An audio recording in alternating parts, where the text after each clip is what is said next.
Assalamualaikum warahmatullahi wabarakatuh. Selamat pagi semuanya. Salam sejahtera buat kita semua. Pagi, Bu. Iya, bertemu kembali dengan saya untuk pertemuan ke-8 mata kuliah kewirausahaan. Jadi saat ini saya udah lihat pesertanya sudah lengkap, ada 4 mahasiswa-mahasiswi, jadi kuliahnya akan segera kita mulai ya. Nah, tema pertemuan kita kali ini adalah mencari gagasan atau ide wirausaha.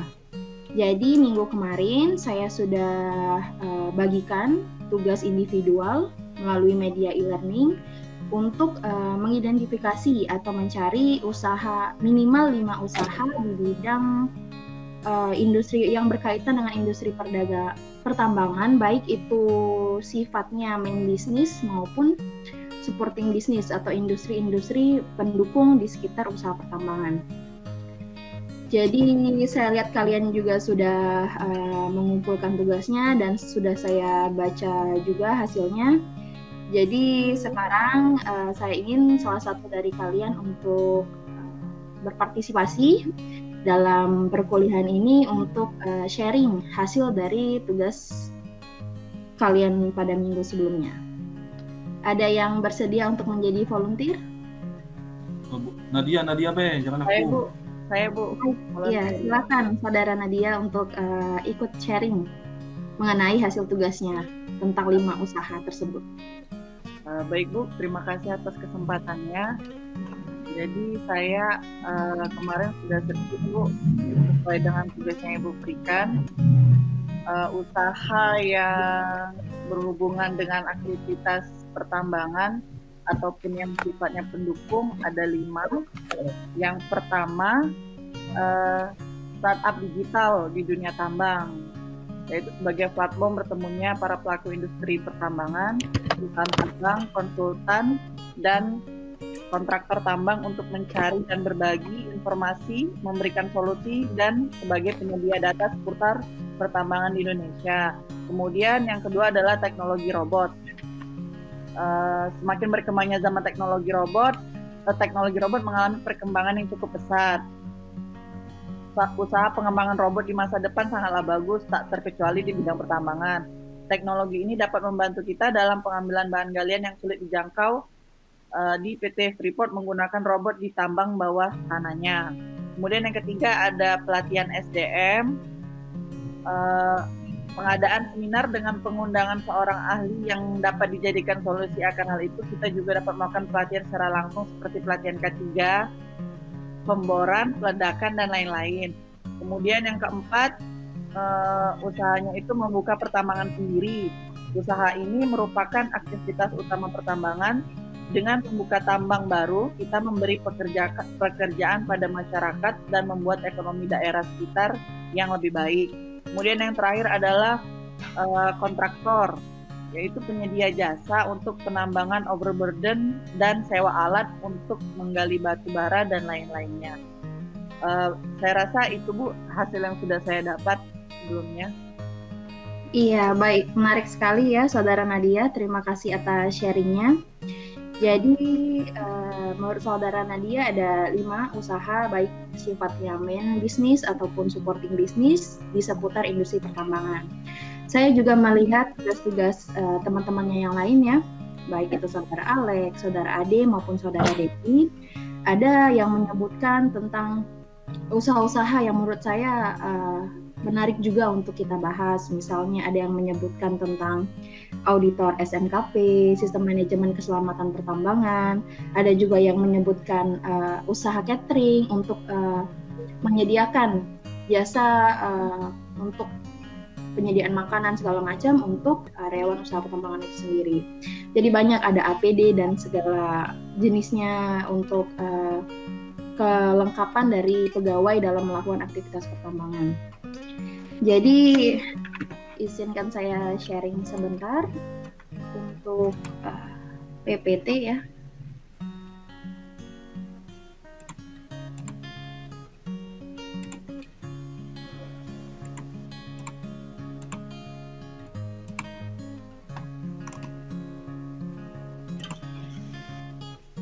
Jadi sesuai tema yang setelah saya sebutkan dari awal bahwa pembelajaran hari ini kita akan mencari ide atau gagasan tentang bisnis-bisnis di sekitar nggak hanya pertambangan tapi juga secara umum. Kenapa saya memberikan kalian tugas untuk mencari usaha-usaha di sekitar pertambangan? Karena yang pertama, cara untuk mencari ide bisnis bisa kalian mulai dari sesuatu yang kalian familiar. Jadi kalian sekarang kan sedang berada di semester 3 atau semester 5 dari ya sepanjang dari 4 tahun ya prosesnya. Jadi beberapa tahun ke depan juga kalian masih akan terus berkutat di industri ini, lebih familiar dengan segala sesuatu yang berhubungan dengan industri pertambangan ini. Karena itu saya meminta kalian untuk mengerjakan tugas tersebut supaya kalian lebih bisa brainstorming apa sih usaha-usaha yang dibutuhkan di industri pertambangan ini gitu. Usaha-usaha pendukung, usaha-usaha mainnya juga bisa. Seperti itu. Itu item pertama yang akan kita bahas hari ini. Seperti yang sudah dijelaskan oleh Saudari Nadia, untuk mencari usaha pertambangan bisa kita breakdown per aktivitas dari industri pertambangan itu sendiri. Jadi kalian juga sebelumnya mungkin sudah dapat bahwa aktivitas pertambangan itu bisa dibagi menjadi 4 tahap. Ada eksplorasi, ada konstruksi, ada operasi, dan ada setelah selesai penambangan itu sendiri. Jadi misalnya kita lihat nih di eksplorasi, tahap apa sih perusahaan pemilik tambang ini, yang aktivitas apa sih yang dilakukan pada tahap eksplorasi ini. Nah, dari kita tahu aktivitas apa aja yang dilakukan perusahaan, kita bisa menelisik lebih lanjut, oh berarti perusahaan ini kalau misalnya tahap eksplorasi dia butuh apa? Dia butuh jasa eksplorasi, jadi dia bisa juga butuh penyewaan untuk alat-alat eksplorasi, pemboran dan segala macam. Dia juga butuh jasa untuk pembuatan dokumen feasibility study, ada AMDAL, ada rencana reklamasi, ataupun RPT kayak gitu. Jadi kita bisa breakdown per aktivitas untuk menelisik apa sih yang dibutuhkan oleh industri pertambangan ini, jasa apa yang mereka butuhkan, atau ya distributor apa yang mereka butuhkan, bisa solar dan segala macam. Kalian bisa lihat juga di layar bahwa konstruksi bisa nih, kita bisa menjadi kontraktor pembangunan mes dan kantor, atau bisa juga membangun pabrik pengolahan, atau bisa pembuatan laporan bulanan segala macam, supplier APD dan seterusnya. Jadi ini hal-hal yang bisa kita lihat ya, bisa kita lihat sebagai orang yang berkecimpung di dunia pertambangan. Peluang bisnis apa sih setelahnya yang bisa kita lakukan, kewirausahaan jenis apa yang bisa kita lakukan untuk industri pertambangan ini sendiri, seperti itu. Jadi yang pertama, kunci yang pertama adalah mulai dari sesuatu yang Anda familiar, seperti itu.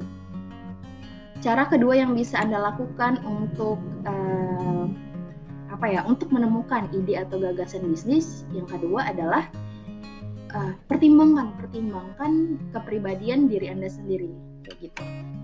Jadi yang namanya mempertimbangkan kepribadian, kita melihat ke dalam diri kita sendiri, apa sih yang saya suka, apa sih proses yang saya paling tahu, atau apa hal-hal terbaik yang bisa saya lakukan, seperti itu. Jadi pertanyaan-pertanyaan pada layar ini bisa kalian jawab untuk melihat lebih lanjut kepribadian saya seperti apa, kayak gitu.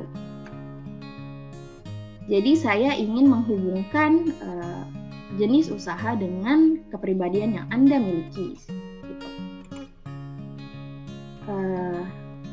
Saya minta partisipasi rekan-rekan sekalian untuk melihat ya layar di depan kalian. Jadi saya membagi ini, bukan saya, sepertinya ada peneliti lain di bidang psikologi yang membagi jenis-jenis tipe manusia. Yang pertama ada introvert, extrovert. Ini dilihat dari bagaimana minat Anda berhubungan dengan orang lain, seperti itu. Seperti yang kita tahu, introvert kan berarti orangnya lebih tertutup, lebih meminimalkan hubungan dengan orang lain. Beda dengan ekstrovert. Ekstrovert cenderung ingin membangun hubungan, jadi dia lebih tipenya membuka diri dan mau membangun relasi dengan sesama. Terus dilihat dari bagaimana kecenderungan dalam melaksanakan hubungan tersebut, tipe manusia juga dibedakan menjadi dominatif dan dedikatif, seperti itu. Jadi kalau dominatif dia lebih cenderung mengendalikan orang lain, kalau dedikatif dia lebih cenderung senang mengalah, kayak gitu. Jadi saya harap kalian online di komputer masing-masing bisa buka menti.com dan kalian bisa input nomor 7165815.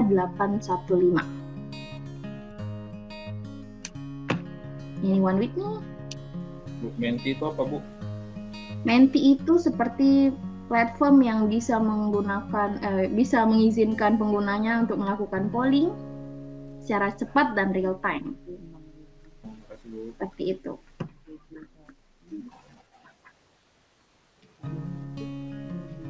Jadi inilah tipe-tipe kepribadian yang bisa ya kita konekkan dengan jenis-jenis usaha yang mungkin Anda bakal sesuai dengan kepribadian Anda. Jadi kalau kalian tipenya introvert tapi cenderung mendominasi, Anda berarti berada di zona pragmatis. Kalau Anda tipenya ekstrovert, terbuka dan cenderung mendominasi juga, berarti Anda di tipe sanguin. Kalau Anda tipenya melankolis, Bu. Iya, melankolis ya. Baik, saya lihat chart real time-nya. Sebentar. Sudah ada yang sih?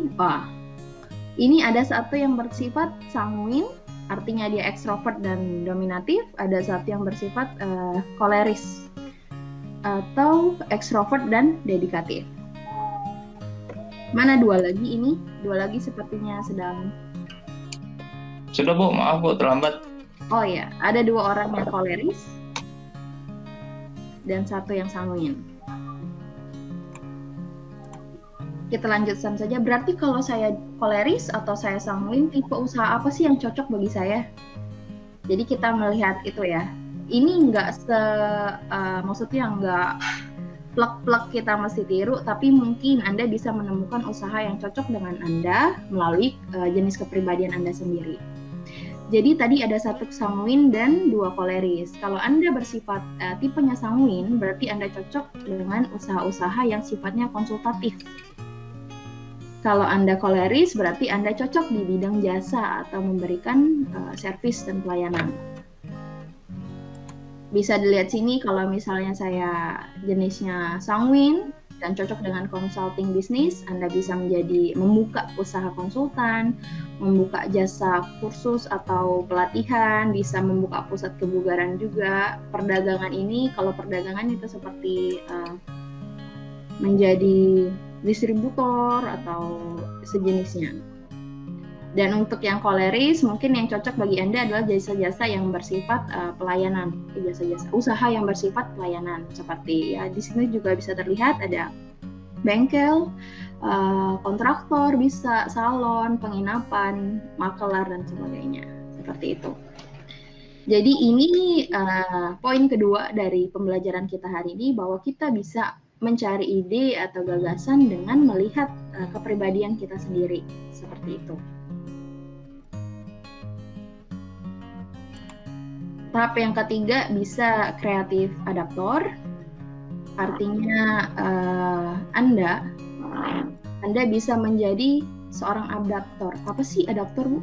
Adaptor adalah seseorang yang mampu beradaptasi dengan kondisi yang ada. Jadi kalian bukan sebagai peniru, tapi kalian bisa mengamati usaha-usaha yang sudah ada, lalu mencari kelemahannya dan kekurangannya, terus memperbaikinya. Jadi sifatnya kita upgrading usaha yang sudah ada dan dikemas sedemikian rupa supaya lebih diminati oleh pasar yang ada, seperti itu.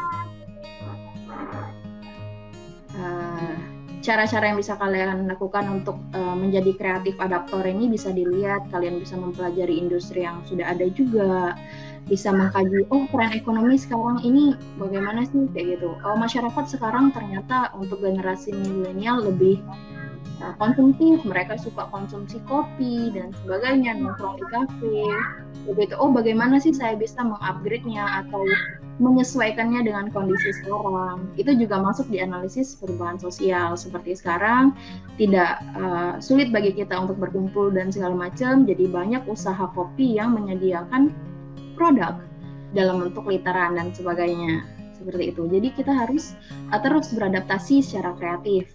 Kita juga bisa mengkaji pengaruh peraturan baru. Ini misalnya nih untuk industri pertambangan ini sendiri, pengangkutan batu bara di Sumatera Selatan misalnya tidak bisa lagi diangkut menggunakan truk kayak gitu kan, biasanya bisa, dan sekarang tidak bisa lagi. Kalian bisa mungkin ya tergantung ya, ini yang bisa bermodal dalam dan memiliki modal dalam jumlah besar bisa beralih ke ke jasa pelayanan pengangkutan kayak gitu. Jadi bisa membangun sistem pengangkutan kereta api yang bisa menyediakan jasa untuk mengangkut batu bara misalnya ke pelabuhan di daerah Palembang, seperti itu. Banyak yang bisa dilakukan untuk menjadi kreatif adaptor. Atau item terakhir yang bisa kalian lakukan ya, or just finding what you like and make you keep motivated. Jadi apa sih minat kalian? Beda minat dengan bakat itu ya, bakat kita boleh punya bakat, tapi kalau kita tidak berminat untuk mengembangkan bakat itu sendiri, ya bakat itu kita akan bakal sulit berkembang. Beda dengan orang yang berminat, walaupun dia mungkin bakat yang tidak seberapa, tidak terlalu wow, jenius seperti itu, akan lebih mudah bagi kita terus mengembangkan diri. Karena apa? Karena ini adalah something yang kalian minati dan membuat kalian terus termotivasi untuk melaksanakannya. Jadi ada 4 cara, kita bisa simpulkan ada 4 cara untuk menemukan ide bisnis di sekitar kita ya, dari kehidupan sehari-hari bisa, dari industri yang kita familiar bisa. Ada 4 ini. Dan saya ingin kalian nanti untuk season selanjutnya maksud saya membentuk kelompok, mungkin terdiri atas 2 orang masing-masing kelompok, untuk mendiskusikan 3 ide bisnis apa yang bisa kalian temukan. Nggak perlu penjelasan panjang, nggak. Jenis 3 ide tersebut, terus penjelasan singkatnya tentang ide bisnis itu yang bisa kalian bangun. Bisnisnya bisa dibangun dengan modal di bawah 5 juta. Nanti ingat ya, di modal di bawah 5 juta. Nanti kita pada season selanjutnya kita akan presentasi masing-masing dari kelompok mengenai 3 ide bisnis tersebut. Seperti itu. Jadi sejauh ini yang bisa saya sharing sama kalian. Apa ada yang mau menanggapi atau bertanya terkait cara untuk mencari bisnis tersebut?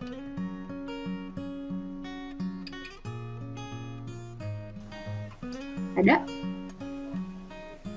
Izin bertanya, Bu. Iya, boleh. Untuk menentukan kepribadian, terkadang kita tidak. Hari ini mungkin kita ekstrovert, tapi terkadang kita introvert. Jadi berubah-ubah, itu gimana, Bu ya? Ya, kita berubah-ubah juga, Bu. Apa personalitinya berubah-berubah? Iya, mungkin karena kalian juga mungkin baru berada di umur yang saya kira di bawah 20 tahun ya semuanya. Iya, benar, Bu. Iya, di bawah 20 tahun semuanya, jadi mungkin masih kepribadian itu sendiri masih belum solid gitu ya, masih berubah-berubah. Jadi sebenarnya tidak ada hal yang, bahkan ekstrovert dan introvert pun ada celah di antaranya yang dinamakan ambivert seperti itu kan. Jadi tidak ada yang pasti memang tentang kepribadian ini sendiri. Orang tidak bisa mengkotak-kotakan dirinya, wah saya introvert 100% juga enggak. Mungkin yang bisa kalian lakukan untuk mencocokkan ya kepribadian kalian dengan bisnis yang kalian jalani. Kalian nih misalnya nggak tahu Bu, saya nggak tahu nih introvert atau extrovert. Saya kadang-kadang suka kumpul, tapi kadang juga nggak mau ditemuin orang. Kalian cari ide bisnis yang kalian suka ngumpul gitu, tapi satu aja, misalnya satu suka ngumpul, suka bertemu orang-orang. Wah, berarti saya cocok Bu di bidang yang pelayanan. Ya walaupun kita kan nggak 100% akan terus bekerja atau melayani segala macam kan, enggak. Jadi kalian yang minimum yang kalian mau deh, misalnya saya kalau ketemu, saya Bu nggak ekstrovert sepenuhnya, nggak introvert sepenuhnya, tapi ke saya kalau mau ketemu orang sih mau aja, nggak keberatan. Berarti ya nggak apa-apa, pilih aja ekstrovert, seperti itu. Ini kan juga sifatnya tidak baku, jadi cuma mengarahkan Anda kalau misalnya cenderung ke sini, apa sih yang cocok, seperti itu. Mudah-mudahan menjawab ya. Terima kasih Bu. Iya, sama-sama. Jadi waktunya sepertinya sudah habis ya, sudah mau habis. Saya ingatkan sekali lagi akan tugasnya di season selanjutnya, bahwa kalian harus membentuk 2 kelompok, sepertinya karena anggotanya ada 4, untuk mendiskusikan ide-ide bisnis yang bisa kalian mulai dengan dana kurang dari 5 juta.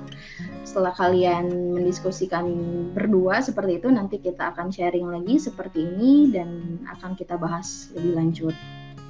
Jadi sekadar mengingatkan, tadi sudah saya simpulkan juga ya, ada 4 cara dalam menggenerate ide bisnis. Yang pertama, bisa mulai dari sesuatu yang familiar, bisa mencocokkan dengan kepribadian, atau kalian bisa menjadi kreatif adaptor, atau just doing your minute, seperti itu. Jadi itu adalah cara-caranya, dan tugasnya untuk minggu depan juga saya sudah bagikan. Kalau tidak ada lagi tanggapan atau pertanyaan, maka saya akan akhiri sesi pembelajaran kita hari ini. Saya ucapkan terima kasih atas partisipasinya, atas kehadirannya, atas minatnya untuk mengikuti pembelajaran hari ini.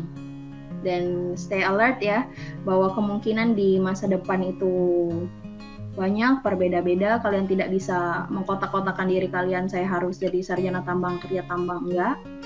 Pelajari semua hal yang bisa membantu kalian survive di kemudian hari.